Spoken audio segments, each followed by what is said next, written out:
Prime Minister, this is your review for you.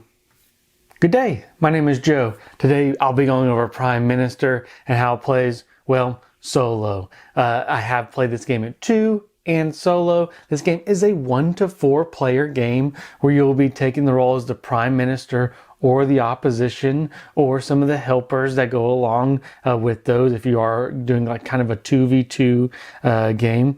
But you are essentially trying to pass bills, have the best standing, win the elections, keep the Prime Minister as long as you can. And if you have 100 points by the end of a turn and you're the Prime Minister, you win the game. So see a little bit more how to play.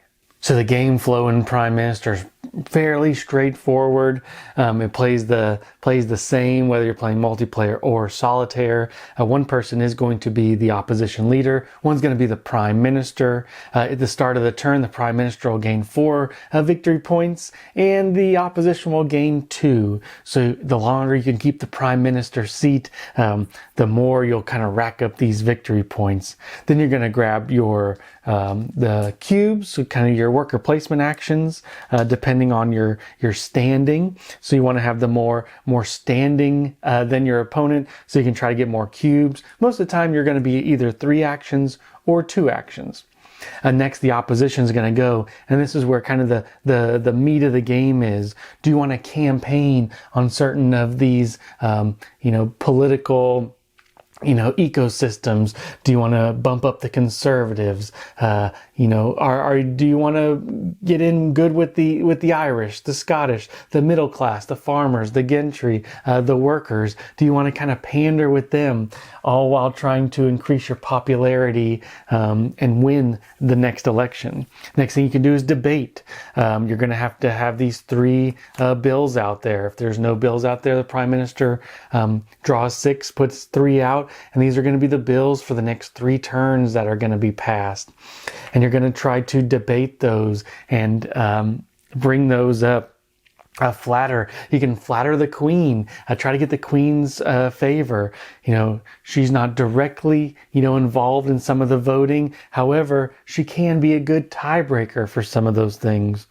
You can try to hobnob, rub elbows with the nobles. Try to get a supporter, which has various effects in the game for you. And then you can try to influence. Try to get some of the partisans to moderates and kind of change some of the bills and how they come out over there. But you're going to be playing your actions that you get at the beginning of your turn. On those, the Prime Minister does have to draw an event and resolve it. Usually these are kind of crises that the opposition does not have to do.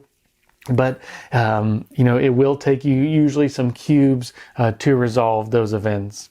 After that, we go into the bill voting phase. The Prime Minister is going to vote on a specific bill. There are 3 areas that are kind of the uncertainty areas if the bill is going to pass or not. So if you have them in either the upper or lower bounds, you're going to have to draw an uncertainty card, kind of a little bit of luck factor. But if it's the bill's more popular, easier to pass. Then see if there's a challenge, if the opposition leader has enough. And then you're going to go on to the election phase if these bills, there's no more on the table. So, and hopefully by the election, you are more popular, plus or minus a little bit of uncertainty, because either they're all just pollings, plus with the Queen's favor, and you keep that Prime Minister spot. But it really is kind of a head-to-head battle, Prime Minister versus the opposition leader, to see who can come on top and who can be more popular with the country as a whole. So let's see a little bit more what I thought about the game.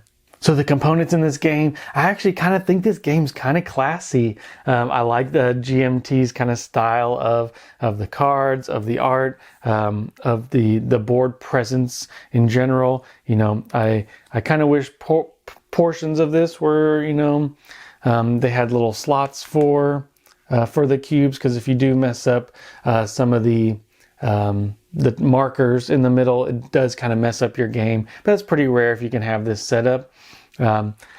The rules itself, yes, they are kind of thick, but I like that about GMT games is they answer so many questions in the rule book, and they do such a good job of saying, this is where you need to go for this. Don't forget to reference this. And the references in these games are off the chart. I have really enjoyed the rules and references of Prime Minister. Getting through it the first time, going to be pretty a little bit thick, but man, the references are great, and then this game plays so smooth. Setup and table size. Setup will take you a couple minutes, maybe 5 to 10 minutes. There's about, I don't know, 7 decks that you have to shuffle. Every game kind of starts the same, and then you're going to pick your politician you start with, or you get a choice between 2, and you're going to pick the opposition leader as well, or the opposition prime minister, and you're kind of ready to go. But the big part about this game is just making sure everything's ready, and the 7 decks that you have to shuffle. So let's talk about the gameplay. And for some, the gameplay may be dry, because essentially this is kind of a Euro, where you're just really moving these tracks up and down. And if that doesn't excite you, I get it. But you're moving those tracks up and down to get you more popularity. Really, one person is going to be moving, and then if you're tied, the other person starts to move up. So it's just kind of a plus and minus, moving all these discs around. But it's kind of more than that. The theme in this game is very high. You see the opposition leader only starts with 2 actions, but they don't have to deal with the event that may be happening external or internal to the country. So they can do their actions. The prime minister has to react to an event, random, and then you have to do your actions as the prime minister to mitigate these. Do you need to pass these bills? Do you want to go long term and be popular with the population itself? Do you need to make sure that the Queen's favor is up? How can I easily pass these bills? Do I need to influence anything? Oh no, an event came up where I have to spend 2 actions and my last action may be this. Or what if I don't spend these 2 and just deal with the repercussions? The thematic is there. I need to be better with the farmers. And you go up on the farmers track and you increase 2 popularity as a whole, all because of, you're with the farmers. One person kind of plays the conservatives, one person plays the liberals. So the more you go up on those individual tracks on the board, the more partisan you become.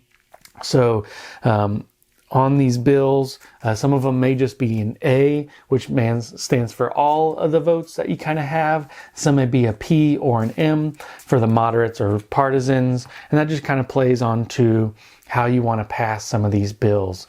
And it's just kind of neat. I like the one line kind of telling you what that bill is about, kind of immerses you with the theme. There are real life people that you're going to see in these hobnob supporters, the actual politicians themselves, and on the opposition. And it's just a really thematic game. And this does a great job of kind of simulating the head-to-head election. I've always been looking for a game that can simulate, trying to get votes over here while trying to maintain the power and the swapping of power. Because once you lose the prime minister's seat, you start to lose victory points. You start to bleed victory points. Then you got to crawl your standing back up there. Whoever gets prime minister gets an immediate jolt of about 10 victory points, 6 for becoming the prime minister, and then 4 more every turn while they have that power. So trying to claw back, you can hold some of these supporters over the course of turns and then have a really big turn where you just bomb the board. And it's really neat. I really like the gameplay of it. Now, this isn't for everybody. You're essentially, like I said, moving tracks, tracking bill progress with a little bit of randomness in the uncertainty in the events and the supporters that you're going to get. But the theme is there. Every politician, and this is one of the things I really like, every politician has a big action. They have 3 actions that they're just okay at, and then they have an action that they don't have. So there's 5 actions in the game that you can do with your cubes. One of the actions you'll never do throughout the game unless you do it with a supporter. And one of the actions you're really good at. And the same goes for the Atoma, they call it the clockwork person, is they're really good at one thing and they won't do one of the other ones as well. It's just really nice. The clockwork plays super simple.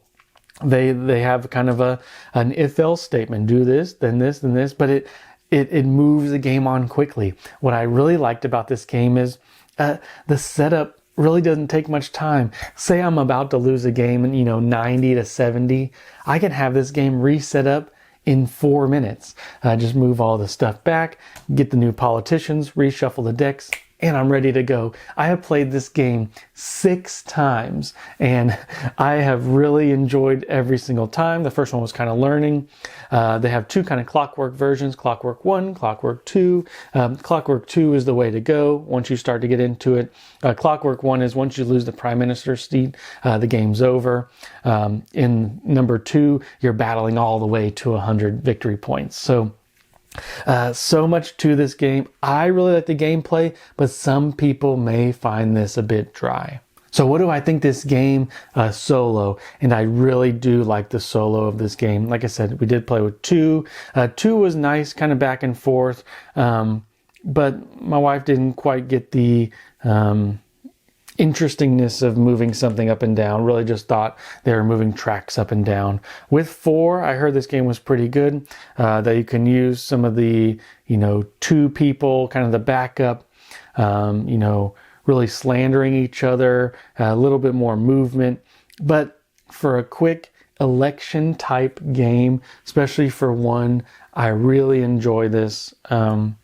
I can get this game set up easily. Once again, the references in this game off the chart. I have really been appreciating GMT games recently for their rulebook, production quality, and references.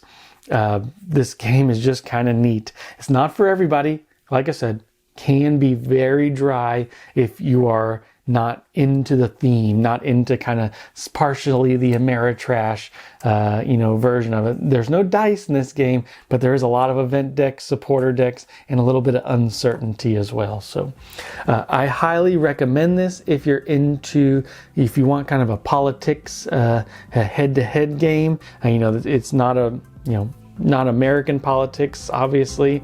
But man, this has been a very joy to play. And I have really enjoyed this game. Once again, not for everybody, but this is a keep for me. So I hope you guys enjoyed the review, and till next time.